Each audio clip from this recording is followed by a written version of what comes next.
우리 양옆에 앉아 계신 우리 사랑하는 가족들과 함께 이렇게 인사할까요? 사랑합니다. 축복합니다.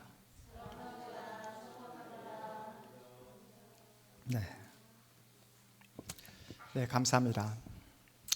지난주 사무엘상 13장에서 사울은 사무엘 선지자로부터 엄청난 책망과 무서운 저주를 받게 됩니다. 여러분, 이유가 무엇이었죠? 이유가 사울이 사무엘 선지자로부터 무서운 책망과 그 엄청난 저주를 받게 된 이유가 뭐라고 그랬죠? 바로 제사의 본질, 예배의 본질을 잘못 이해하고 있었기 때문에 사울이 사무엘 선지자를 기다리지 못하고 번제와 화목 제사를 드렸던 이유가 뭐라고 그랬습니까? 바로 백성들의 흩어짐을 방지하기 위해, 겁을 먹고 도망치는 그 백성들의 마음을 사로잡기 위해, 한마디로 하나님을 이용해서 자신의 정치적인 목적을 달성하기 위해 사무엘 선지자를 기다리지 않고 먼저 번제와 화목 제사를 드려버렸다라고 말씀드렸습니다. 하나님 한 분만을 목적하지 않는 그 어떤 제사, 그 어떤 예배, 뭐라고 말씀드렸습니까? 바로 죄라고 말씀드렸잖아요. 죄. 위기의 순간이 찾아오자 하나님을 이용해서 자신의 그 정치적 목적, 위기를 모면하는 데만 혈안이 되어 있어요. 하나님의 말씀을 듣기보다 자기가 원하는 것을 취하기 위해 하나님을 수단화해버린 바로 인물이 누구라고요? 사울이었습니다. 자신이 제사만 드리기만 하면 자신이 원하는 것을 자신이 원하는 대로, 자신이 원하는 때에 얼마든지 얻을 수 있다라고 생각했기에 바로 이러한 잘못된 생각, 제사에 대한 생각, 예배에 대한 잘못된 생각 때문에 바로 하나님으로부터 무서운 책망과 저주를 받게 되었다라고 지난주에 말씀드렸습니다. 사무엘 선지자로부터 무서운 책망을 받았음에도 불구하고 사울은 전혀 정신을 차리지 못합니다. 우리가 오늘 읽지 못했지만 우리 지난주 함께 읽었던 우리 사무엘상 우리 13장 15절 말씀 우리 다시 한번 찾아가서 읽어보도록 하겠습니다. 15절 말씀 함께 읽겠습니다. 시작. 사무엘이 일어나 길갈에서 떠나 베냐민 기브아로 올라가니라. 사울이 자기와 함께 한 백성의 수를 세어보니 600명 가량이라. 사울은 자기와 함께하는 백성의 그 수, 얼마만큼 남아있는가, 그 수에만 관심을 쏟고 있습니다. 사울이 이스라엘 첫 번째 왕으로 세움을 받은 후 암몬 왕 야베스가 쳐들어왔을 때에 사울 휘하에 몇 명의 군사가 있었다고 우리 사무엘상 11장에서 확인했습니까? 33만 명이라는 대군이 사울과 함께 하고 있었어요. 그리고 지난주에 우리가 어떤 것을 확인했습니까? 사울을 옆에서 보좌하고 사울을 지켰던 상비군, 직업군이 몇 명이 있었다? 3,000명이 있었다라고 말씀드렸잖아요. 그런데 현재 몇 명만 군사가 남게 되었습니까? 600명밖에 남지 않았습니다. 블레셋이라는 그 거대한 그 군사력을 자랑하는 그 블레셋이 쳐들어오자 겁을 먹고 모든 군인들이 다 도망쳐버리고 몇 명밖에 남지 않았다? 600명밖에 남지 않은 그런 현실입니다. 그런 그 현실을 바라보면서 한때는 33만 명이라는 거대한 군사를 휘하에서 거느리고 그렇게 통치했던 그 사울이 자신의 옆에 600명밖에 남지 않은 그 현실을 바라보며 사울의 마음 가운데 어떤 마음이 들었을까요? 이제 이스라엘은 끝장이구나. 나의 인생도 이제는 여기서 막을 내리는구나. 더 이상 소망이 없다라고 느끼지 않았을까요? 이런 상황에서 사울의 아들 요나단은 아버지 사울과는 전혀 다른 모습을 우리에게 보여주고 있습니다. 하나님이 주신 용기와 믿음을 가지고 블레셋을 향해 담대하게 나아가는 모습을 성경이 우리에게 이렇게 소개하고 있어요. 우리 1절 말씀, 오늘 본문 14장 1절 말씀 우리 함께 읽어봅니다. 14장 1절 시작. 하루는 사울의 아들 요나단이 자기의 무기를 든 소년에게 이르되 우리가 건너편 블레셋 사람들의 부대로 건너가자 하고 그의 아버지에게는 아뢰지 아니하였더라. 요나단은 아버지 사울에게 알리지도 않은 채 자기의 무기를 든 소년과 함께 블레셋 진영으로 건너가자고 제안을 합니다. 요나단이 블레셋 그 부대로 건너가자 한 곳은 양쪽이 다 바위로 이루어진 협곡이었어요. 전혀 뭐 나무가 있는 것도 아니고 피할 수 있는 그 어떤 구멍이 있는 것도 아니고 다 양쪽이 무엇으로 이루어진? 바위로 이루어진 협곡이었습니다. 그 협곡을 건너 블레셋 진영으로 건너간다는 것은 어떤 행위죠? 스스로 목숨을 던져버리는 자살 행위와도 마찬가지입니다. 왜요? 협곡의 가장 높은 곳에서 누가 지켜보고 있습니까? 블레셋 군인들이 그 요나단이 하는 그 모든 모습을 다 한눈에 파악할 수 있기 때문에 협곡을 건너간다는 것은 자살 행위와도 같은 그런 모습이었습니다. 정상적인 생각을 가진 사람이라면 어떻게 할까요? 협곡을 가로지르는 것이 아니라 협곡을 돌아서 뒤로 좀 시간이 걸리더라도 협곡을 돌아서 기습 공격하는 것이 정상적인 생각을 가진 사람이지 않겠습니까? 그럼에도 불구하고 요나단은 자신의 무기를 든 그 자신의 수와 병사와 함께 블레셋 그 국경 수비대를 기습 공격하기로 감행해 버립니다. 그것도 몇 명이서요? 단 몇 명? 2명이서. 이런 불가능한 현실 앞에서 요나단이 고백했던 그 고백, 오늘 우리 본문의 핵심 말씀입니다. 우리 본문 6절 말씀 우리 함께 읽어봅니다. 6절입니다. 시작. 요나단이 자기의 무기를 든 소년에게 이르되 우리가 이 할례 받지 않는 자들에게로 건너가자. 여호와께서 우리를 위하여 일하실까 하노라. 여호와의 구원은 사람이 많고 적음에 달리지 아니하였느니라. 아멘. 요나단은 자기의 무기를 그 소년과 함께 누구에게? 할례 받지 않는 자들에게로 우리가 건너가자고 제안합니다. 요나단은 할례가 무엇인지, 이스라엘 백성들이 받은 이 할례가 어떠한 상징을 가지고 있는지, 하나님의 자녀로서의 정체성이 무엇인지 분명하게 알고 있었어요. 여러분, 우리가 이 할례에 대해서 우리가 함께 공부를 했잖아요. 할례가 무엇이었죠? 네, 강인남 목사님 고개를 강하게 끄덕이시는데 배웠다. 네, 자신만만하게. 네. 할례가 뭐라고 했습니까? 우리가 함께 공부했잖아요. 할례가 뭐라고 했죠? 하나님의 자녀. 그렇죠. 뭐든지 다 모르겠으면 하나님의 자녀. 그러면 다 답이 맞죠? 네. 네. 할례란 전투력을 높이는 것보다, 칼가창을 하나 더 만드는 것보다 내 인생, 내 생명을 누가 붙잡고 있다? 하나님께서 붙잡고 있다. 우리의 인생과 우리의 모든 앞으로의 미래는 하나님의 손 안에 있다.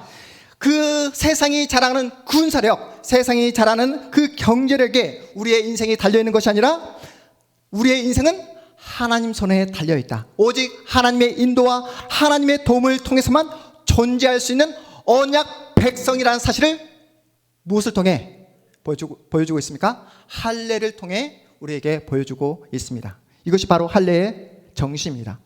블레셋을 향해 할례 받지 않는 자들이라고 요나단이 말했던 것은, 그들이 자랑하는 것은 눈에 보이는 무기뿐이다. 눈에 보이는 군사력뿐이다. 우리에게는 눈에 보이지 않지만 전능하신 하나님이 우리와 함께하고 계신다. 요나단은 철저하게 하나님 중심 신앙을 고백하고 있습니다. 여호와께서 우리와 함께 일하신다. 따라해 볼까요? 여호와께서 우리와 함께 일하신다. 이렇게 목소리를 작게 하시면 안 됩니다. 네. 전능하신 하나님께서 나를 위하여 일하신다. 믿으십니까? 요나단은 철저하게 전쟁은 누구의 손 안에 있다? 하나님 손 안에 있음을 믿었어요. 하나님 중심 신앙을 가지고 있었기에 당연히 이러한 고백을 하게 된 것입니다. 우리 본문 6절의 하반절 말씀을 함께 읽겠습니다. 여호와의 구원은, 시작. 여호와의 구원은 사람이 많고 적음에 달리지 아니하였느니라. 다시 한번 시작. 여호와의 구원은 사람이 많고 적음에 달리지 아니하였느니라. 아멘. 여러분, 요나단의 이러한 모습은 아버지 사울의 모습과 너무나 대조적이지 않습니까? 사울은 하나님 한 분만으로 안심할 수 없었어요. 하나님께서 함께 하시겠다 약속해 주셨지만 그것만으로는 세상이 두려웠습니다. 돈이 있어야 안심할 수 있었어요. 세상이 자랑하는 권력과 세상이 자랑하는 능력이 있어야 안심할 수 있었습니다. 사람들 앞에서 마음껏 자랑할 수 있는 세상의 것이 있어야 사울은 자존심을 가질 수 있었어요. 하나님을 두려워하기보다 누구를 더 두려워했다? 세상을, 사람을 더 두려워했던 것입니다. 사람 숫자에 연연하며 사람을 의지했던 사람이 바로 사울이었습니다. 저는 개척교회가 처음입니다. 여러분도 처음이고 저도 처음입니다. 여러분 그거 아세요? 청중이 적으면 적을수록 설교자는 더욱 힘들다는 사실을. 네, 여러분 아시잖아요. 제가 지금까지 이렇게 적은 숫자에서 설교를 해본 경험이 있었습니까? 강인환 집사님? 없었습니다. 네, 청중이 많은, 성도 수가 많은 교회에서 지금까지 설교를 해왔어요. 여러분, 그런데 제가 개척교회를 해보니까 수많은 어려움들을 마주하게 되잖아요. 그 수많은 어려움들 가운데 하나가 뭐냐면 적은 그 청중을 두고 설교를 한다는 게 이게 말처럼 쉽지가 않더라고요. 그 어려움을 제가 온몸으로 경험하고 있습니다. 청중이 많으면요, 호응도 잘합니다. 강인환 집사님 알고 계시죠? 네, 아멘도 얼마나 잘하는지 몰라요. 그리고 여러분들 보시면 오늘 또 이렇게 이런 말까지 하면 여러분들이 마음 가운데 더욱더 기쁨이 있겠지만 제가 전에 섬겼던 교회에서는 이미 예배 시작 전 30분 전에 나와서 내 앞자리부터 내가 은혜를 받지 않고서는 내가 이 자리를 떠나지 않겠노라 라고 그런 결심과 결단을 하면서 30분 전에 나왔던 성도님들이 이미 앞줄에 포진되어 있습니다. 그런 상황에서 제가 무슨 설교를 해도 다 아멘, 하나님께서 영광을 받으십니다 라고 하는데 제 설교하는 저 또한 신이 나지 않겠습니까? 여러분? 제가 이렇게 강단에 올라올 때마다 항상 하는 기도가 뭐냐면, 하나님 오늘 또 말씀을 증거하는데 말씀 충만, 은혜 충만, 성령 충만케 해주십시오 라고 항상 기도를 합니다. 그런데 여러분, 청중이 많잖아요. 그 많은 청중들이 다 같이 한 목소리로 아멘 하잖아요. 그러면 자동적으로 성령 충만이 이루어지게 됩니다. 그런데 지금 여러분처럼 호응도 없죠. 그렇죠? 거기다가 내 설교가 지겹다고 하품하는 성도들의 그 모습이 제 눈가에 들어오게 되면, 또 딴 생각하는 분들이 제 눈가에 들어오게 되면, 여러분 이 자리에 서게 되잖아요. 여러분이 무슨 생각하고 있는지 다 보입니다. 딴 생각하는 분이 제 눈가에 들어오게 되면 그때부터 힘이 쭉 빠지게 됩니다. 특별히 코로나 상황이 장기화되면서 명명되지도 않는 우리 개척교회에서 온전한 현장 예배를 드리지 못하는 이 현실 가운데 여러분, 제 마음이 오죽하겠습니까? 그런데 여러분 잘 생각해 보십시오. 사람 숫자로 인해 불편함이 찾아오고 이 자리에 사람이 가득 찼을 때만 성령 충만이 임하게 된다면 그 사람은 바로 오늘 본문에 나오는 누구라고요? 사울이라는 거예요. 사울은 사무엘로부터 당신의 나라는, 당신의 정권은 하나님 앞에서 세움을 받지 못할 것이다 라는 그 무서운 저주를 받았음에도 불구하고 전혀 정신을 차리지 못했다라고 말씀드렸잖아요. 그런 무서운 책망과 무서운 저주를 받았음에도 불구하고 사울이 바로 다음에 이어서 했던 행동이 무엇이었습니까? 바로 자기와 함께하는 남아있는 군대의 숫자를 카운트 하잖아요. 카운트. 1명, 2명. 그래서 600명밖에 남지 않은 그 현실 앞에서 절망하고 좌절하는 자리로 나아갑니다. 사울은 처음부터 끝까지 사람들의 시선, 사람들의 평가, 사람들의 숫자에 붙잡혀 그렇게 살아갑니다. 이에 반해 요나단은 아버지 사울과는 전혀 다른 길을 걸어가고 있어요. 사람들의 시선 따윈 전혀 신경 쓰지 않습니다. 사람들이 말하는 전략, 인간의 능력에 기대지 않습니다. 하나님만을 신뢰했기에 사람의 수, 눈에 보이는 군사력을 의지하지 않았어요. 철저하게 하나님이 이끄시는 대로 순종하며 나갑니다. 설령 자기가 원하는 현실이 자기 앞에 펼쳐지지 않는다 할지라도 그 모든 현실을 하나님께서 나에게 허락하신 현실이라 믿으며 그 모든 현실을 감수하겠노라 라고 그렇게 믿음으로 나아가고 있는 모습이에요. 인간적인 눈으로 보면 여러분, 단 둘이서 블레셋 그 경계 수비대를 기습 공격한다는 것은 기름을 온몸에 두르고 불 속으로 뛰어드는 것과 마찬가지잖아요. 너무나 무모하고 어리석은 행동처럼 보여지지만 요나단은 자신의 혈기를 가지고 이러한 결정을 한 것이 아니라 철저하게 누구의 말씀에 따라? 하나님의 말씀에 따라, 하나님의 인도함에 따라 그렇게 순종하며 자신의 행동을 결정했던 것입니다. 아무도 가지 않는 그 길을 믿음으로 순종하며 나아갈 때 요나단의 그 인생 앞에 어떤 역사가 나타나는지 우리 본문 7절 말씀 우리 다시 한번 읽어보겠습니다. 7절입니다. 시작. 무기를 든 자가 그에게 이르되 당신의 마음에 있는 대로 다 행하여 앞서 가소서. 내가 당신과 마음을 같이하여 따르리이다. 아멘. 이렇게 한 사람 요나단이 하나님 앞에서 마음을 결정하고 하나님의 뜻대로 그렇게 순종하며 나아갈 때에 하나님께서는 그 요나단과 마음을 함께하는 그 수족을 붙여주신다는 사실입니다. 그 뜻에 자신의 인생을 걸 때 새로운 믿음의 길이 새롭게 생겨나게 되는 줄 믿으시기 바랍니다. 여러분이 하나님을 신뢰함으로 절망과 좌절의 문을 뚫고 일어서게 되면 여러분을 바로 옆에서 보고 있는 여러분의 남편이, 여러분의 아내가, 그리고 여러분을 바라보고 있는 여러분의 자녀들이 여러분을 따라 믿음의 복된 길을 걸어가게 되는 줄 여러분 꼭 믿으시기 바랍니다.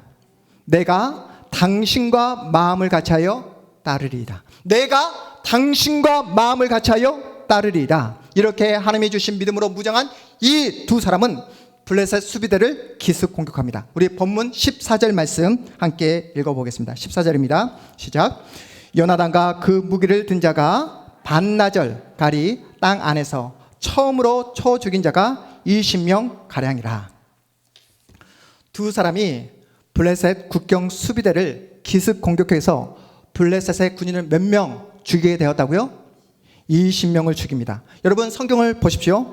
20명으로 끝나지 않습니다. 처음으로 쳐 죽인 자가 몇 명이라고요?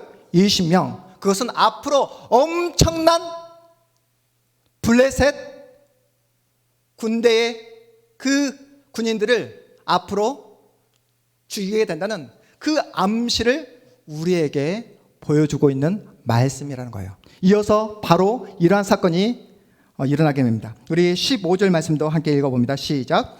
들에 있는 진영과 모든 백성들이 공포에 떨었고 부대와 노략군들도 떨었으며 땅도 진동하였으니 이는 큰 떨림이었더라. 아멘.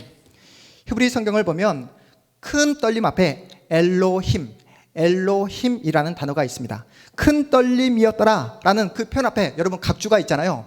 네, 1번 쓰여져 있죠. 네, 여러분의 성경에 있을 거예요. 1번 그 각주 밑에 따라서 밑에서 각주를 읽어보시면 어떻게 표현되어 있습니까? 하나님이 떨리게 하심이었더라. 엘로힘 하나님께서 떨리게 하심이었더라 라고 기록되어 있습니다.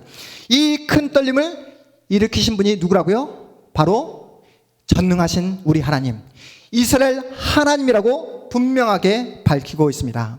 하나님께서 블레셋 진영 안에 큰 떨림, 두려움과 공포를 일으키자 블레셋 군인들은 겁을 먹고 사방으로 흩어지게 됩니다.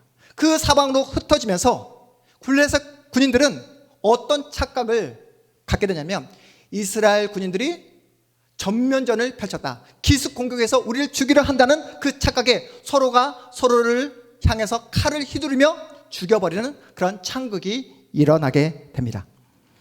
이 중요한 시점에 여러분 누가 등장하냐면 누가 깽판을 치냐면 사울이 등장해서 깽판을 치기 시작합니다. 요나단과 그를 따르는 수족이 목숨을 걸고 적진에 들어가 싸움을 하고 있고, 무엇보다 하나님의 개입으로 이제 전세가 이스라엘 쪽으로 기울게 되었으면 사울이 어떤 명령을 내려야 됩니까? 네, 어떤 명령을 내려야 되죠? 네, 모든 군인들에게 총공격을 명령해야 맞잖아요. 그런데 이런 상황에서 사울이 여러분 어떤 결정을 내렸냐면 우리 18절 말씀 우리가 읽지 않았지만 함께 읽어보도록 하겠습니다. 18절 말씀 함께 읽습니다. 시작. 사울이 아히야에게 이르되 하나님의 궤를 이리로 가져오라 하니 그때에 하나님의 궤가 이스라엘 자손과 함께 있음이니라. 이제 와서 사울이 하는 행동이 뭐죠? 하나님의 뜻을 묻겠다고 아히야 제사장을 불러옵니다. 여러분, 지난주 우리 사무엘상 13장에서 보았듯이 사울은 사무엘과 결별을 하게 됩니다. 그래서 지푸라기라도 잡고 싶은 심정으로 아히야 제사장에게 하나님의 뜻을 묻고 있는 그런 장면이에요. 여러분, 아히야 제사장이 누구죠? 우리가 함께 아까 본문을 읽었을 때 아히야 제사장이 누구냐면 하나님으로부터 내침을 받은, 하나님으로부터 무서운 저주를 받고 끝장나 버린 엘리 제사장 가문의 사람입니다. 네, 그런 아히야가 하나님의 뜻을 물은들 하나님께서 여러분 응답하시겠습니까? 이미 하나님은 요나단과 함께 일을 하고 계세요. 하나님은 요나단을 통해서 이스라엘에게 구원을 베풀어 주시겠다 그렇게 작정하셨습니다. 그런데 사울은 전혀 이러한 상황을 판단하지 못하고 이제 와서 하나님의 뜻을 묻고 있어요. 지금은 칼을 들고 블레셋 진영으로 총공격을 해야 하는 상황에 이제 와서 하나님의 뜻을 묻고 있는 사울의 모습, 여러분 어떻게 보이십니까? 사울의 실수는 여기에서 멈추지 않습니다. 전세가 이스라엘 쪽으로 기울게 되자 전쟁에서 자신의 공적, 자신의 이름을 드러내기 위해서 얄팍한 수를 사용합니다. 사울이 제시한 그 얄팍한 수가 이번 전쟁에서 정말로 엄청난 결정적인 실수로 작용을 하게 되는데요. 우리 24절 말씀도 우리 함께 읽어봅니다. 24절입니다. 시작. 이날에 이스라엘 백성들이 피곤하였으니 이는 사울이 백성에게 맹세시켜 경계하여 이르기를 저녁 곧 내가 내 온수에게 보복하는 때까지 아무 음식물이든지 먹는 사람은 저주를 받을지어다 하였습니다. 그러므로 모든 백성이 음식물을 맛보지 못하고 치열한 전투가 있는 상황 속에서 사울은 이스라엘 군대를 향해 지금 무엇을 선포해 버립니까? 금식을 선포해 버립니다. 총공격을 명령해야 할 그 상황에는 하나님의 뜻을 묻겠다고 그 중요한 시기를 놓쳐버린 사울이 더 나아가 이스라엘 군인들의 사기를 북돋아 블레셋 군인들을 전멸시킬 수 있는 절호의 그 기회가 찾아왔음에도 불구하고 지금 무엇을 선포하고 있다고요? 금식을 선포해버리는 결정적인 실수를 저지르고 맙니다. 사울의 얄팍한 수가 여러분 보이십니까? 이 전쟁은 성전이라는 거예요. 하나님께서 함께 하시는 거룩한 전쟁이기에 금식을 선포해 버립니다. 하나님을 이용해 누구의 이름을? 자신의 이름을 드러내기 위해서 공적을 세우려는 사울의 속셈이라는 거예요. 우리 조집사님 군대에 다녀오셨죠? 네. 혹시 방위는 아니시죠? 네. 군인에게 먹는 게 얼마나 중요합니까? 최근에 부실한 군대 식사 문제로 국방부 장관까지 나와서 대국민 사과를 했던 것을 여러분 기억하실 거예요. 군인에게 식사란 단순한 식사가 아니라 군사력과 연결되는 군대의 그 사기와 직결되지 않습니까? 그렇다면 이렇게 중요한 시점에 사울은 왜 금식을 선포했을까요? 왜 금식을 선포했을까요? 내가 금식의 명령을 내려 하나님의 은혜를 덧입어 전쟁에서 승리를 가져오게 되었다고. 전쟁에서 승리를 가져오게 한 결정적인 판단을 누가? 내가 내리게 되었노라고. 이스라엘 백성들 앞에서 자신의 이름을 드러내기 위해 말도 안 되는 결정을 내려버린 것입니다. 사울은 자신의 이름을 높이기 위해, 자신의 이름을 드러내기 위해 하나님을 이용하고 이스라엘 백성들을 이용하고 있습니다. 사울은 이번 전쟁에서 자신의 공적을 반드시 드러내고 싶었어요. 그것을 위해 하나님의 저주를 사용해 백성들의 행동을 제어하고 있습니다. 자신은 사무엘 선지자로부터 들려오는 하나님의 말씀에 대해 전혀 순종하지 않았던 이 사울이 백성들을 하나님의 무서운 저주로 속박하고 있는 모습을 여러분이 보고 있습니다. 앞에서 보셨잖아요. 요나단 한 사람이 하나님의 뜻을 발견하고 그 뜻에 자신의 인생을 걸 때 그 수적이 내가 당신과 마음을 같이하여 따르리이다 라고 고백하며 요나단과 함께 새로운 믿음의 길을 걸어가게 되잖아요. 이에 반해 사울과 같이 자기의 욕심과 욕망에 사로잡혀 주의 일을 감당할 때 주변에 있는 그 모든 사람들의 인생과 삶이 완전히 파괴되어지고 이스라엘 나라가 멸망의 길로 치닫게 되었다는 것을 여러분 우리가 확인하고 있지 않습니까? 여러분, 한 나라를 통치하는 지도자가 그렇게 중요하다는 거예요. 한 교회를 목회하는 목회자가 그렇게 중요하다는 것입니다. 하나님께서 허락하신 여러분의 가정을, 믿음을 가진 여러분이 어떠한 결정, 어떠한 선택을 하느냐에 따라 여러분의 자녀의 미래가 결정될 수 있음을 우리 하나님께서 여러분에게 경고하고 있는 말씀입니다. 사울은 하나님을 주술적 대상으로 여겼습니다. 여기서 말하는 주술적 대상이라는 것은 하나님의 인격, 하나님의 성품은 다 놓쳐버리고 제사라는 형식으로, 금식이라는 종교적 형태로 얼마든지 하나님을 조종할 수 있다라고 생각하는 거예요. 사울은 하나님이 누구신지, 하나님께서 자신과 이스라엘 백성들을 향한 하나님의 계획이 무엇인지 전혀 관심이 없습니다. 사울의 관심은 오직 한 가지, 뭐밖에 없죠? 하나님이 가지신 능력에만 관심을 쏟고 있습니다. 제가 최근에 들은 이야기인데요, 현대 프로야구, 우리 집사님 프로야구 좋아하십니까? 안 좋아하세요? 잘 됐습니다. 네, 현대 프로야구는 과학이라 불릴 만큼 데이터, 지금까지 쌓인 자료를 매우 중요하게 생각한다고 합니다. 나중에 기회가 되면 우리 야구의 전문적인 식견을 가지고 계시는 우리 주재영 목사님으로부터 야구란 무엇인가, 야구와 신앙과의 그 관계에 대해서 여러분 들어볼 기회가 있을 겁니다. 네, 과학이라 불린 만큼 그렇게 데이터를 중요하게 생각하는 야구이지만 프로 선수들 가운데 미신에 젖어 있는 선수들이 엄청나게 많다는 거예요.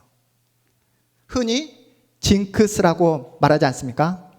야구 선수들은 시합 당일날 절대로 미역국을 먹지 않는데요. 절대로 계란을 먹지 않는데요. 왜 미역국을 먹지 않을까요? 네, 그렇죠. 미끄러질까봐, 넘어질까봐. 왜 계란을 먹지 않을까요? 네? 깨질까봐, 알을 깔까봐. 수비하다가 가랑이 사이로 공이 지나간 것을 알을 깐다고 하는데, 알을 깔까봐 계란을 먹지 않는다고 합니다. 여러분, 야구 선수들이 밥을 국에 말아 먹지 않는 이유가 있대요. 왜 그럴까요? 이제 이유를 아시겠죠? 경기를 말아 먹을까봐 두려워서 절대로 밥을 국에 말아 먹지 않는다고 합니다. 어떤 타자가 한동안 슬럼프에 빠져 타율이 곤두박질 치다가 연속 안타, 연속 출루를 하게 되었다고 합니다. 그런데 이 선수가 생각하기를, 나 지금까지 슬럼프에 빠져 있는데 오늘 왜 이렇게 내가 잘하지? 내가 오늘 경기가 왜 이렇게 잘 풀리지? 라는 그 원인을 찾다가 찾은 그 해답이 무엇이냐면 아침에 자신이 빨간 팬티를 입고 나왔다는 거예요. 빨간 팬티. 그래서 이 선수는 다음 날에도 무슨 팬티? 빨간 팬티. 절대로 빨지 않고 그 냄새나는 빨간 팬티를 계속해서 오늘도 내일도 입었다고 합니다. 그런데 놀라운 사실은 계속해서 안타를 치는 거예요. 계속해서 출루를 하게 됩니다. 그러자 이 선수는 더욱더 확신을 하게 되는 것이죠. 이 빨간 팬티가 나에게 좋은 기운을 안겨다 주는구나. 네. 하지만 여러분, 그 운이 계속 될까요?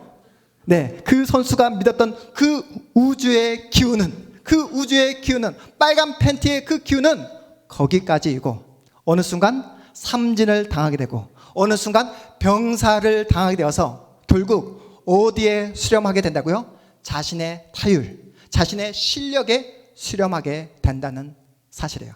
그래서 야구는 뭐다? 과학이다. 데이터를 중심으로 하는 과학이라는 말입니다.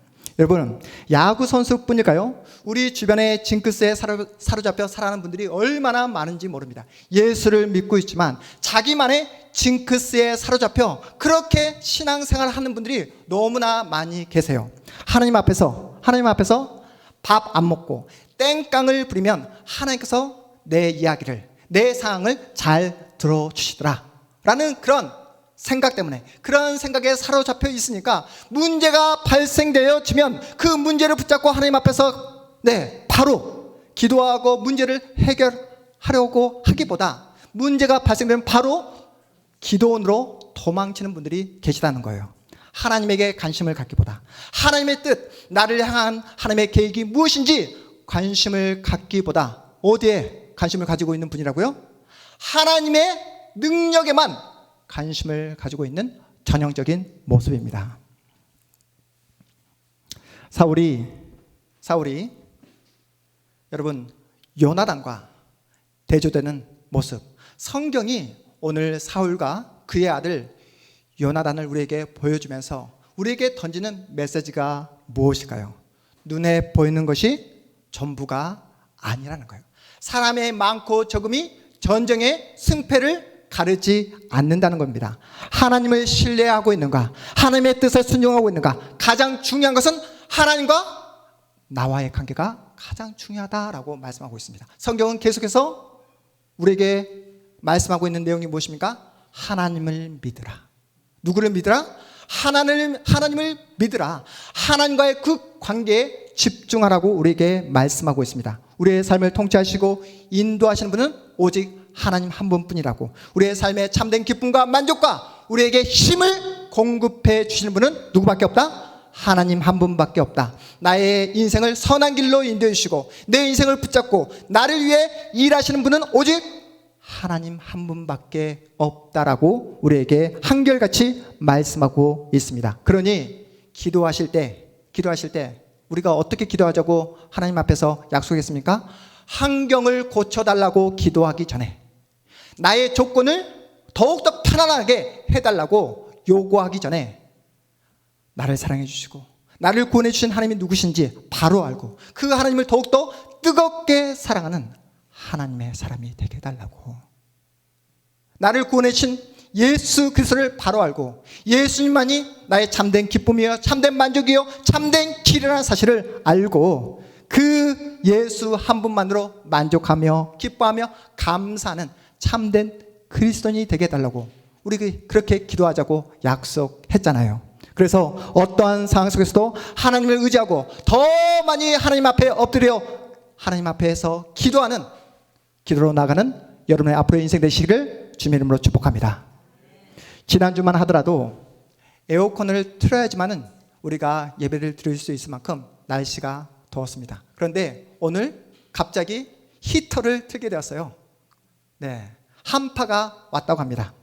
저는 갑자기 떨어진 기온을 보면서 우리 주님도 이렇게 갑자기 도적같이 우리에게 찾아오시지 않을까라는 생각을 오늘 아침에 해보게 되었습니다.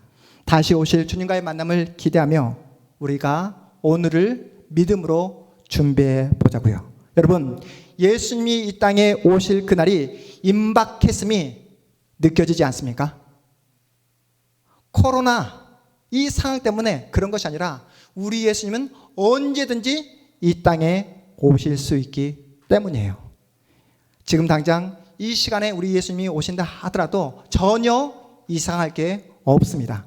다시 오실 주님을 기다리며 여러분 더 많이 우리가 하나님 앞에 엎드리자고요.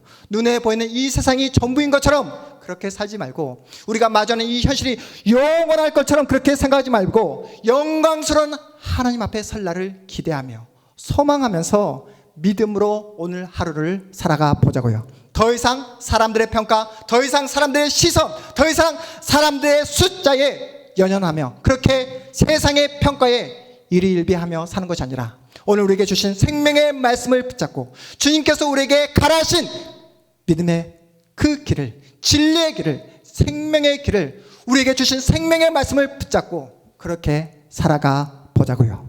내 삶의 유일한 근거가 되시고 이유가 되시는 하나님을 더욱더 사랑하고 그 하나님의 말씀에 순종하며 나가는 복된 여러분의 한 주, 복된 여러분의 인생이 되시기를 주님의 이름으로 축복합니다. 우리 모두 자리에서 일어나겠습니다.